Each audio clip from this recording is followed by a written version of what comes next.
একটা কথা প্রচলন আছে, আজানের সময় খাবার খেলে মৃত ব্যক্তিরা কষ্ট পায়। আসলে এই কথাটি সঠিক কিনা? না, সঠিক না।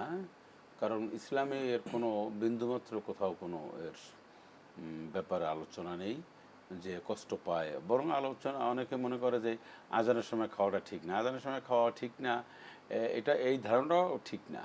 কারণ আমরা যখন রমজানে ইফতার করি, ইফতারের সময় কিন্তু আজান হয়। আজান দিলে কিন্তু আমরা ইফতার শুরু করে দিই। জি। অতএব একজন মানুষের খাবার যখন প্রয়োজন তখন সে খাবে, এ ব্যাপারে সন্দেহ কোনো অবকাশ নেই। বরং এটাও বলা হয়েছে যে নামাজ যদি সামনে থাকে আর তোমার ক্ষুধাটা খুব বেশি লাগে, তাহলে খেয়ে তুমি নামাজ পড়ো। জি। আগে নামাজ না, আগে খেয়ে নামাজ পড়ো। খেয়ে নামাজ। হ্যাঁ, কারণ খেয়ে তোমার শারীরিক মানসিক প্রশান্তি আসলে তখন নামাজ পড়লে সেই নামাজটা তোমার জন্য বেশি কাজে তবে দাঁড়াবে, স্বাভাবিক ফলপ্রসূ অবস্থায় হবে। আমরা একটা আদবের ব্যাপারে এভাবে বলতে পারি যে আজান একটা গুরুত্বপূর্ণ আমল এবং ইবাদত।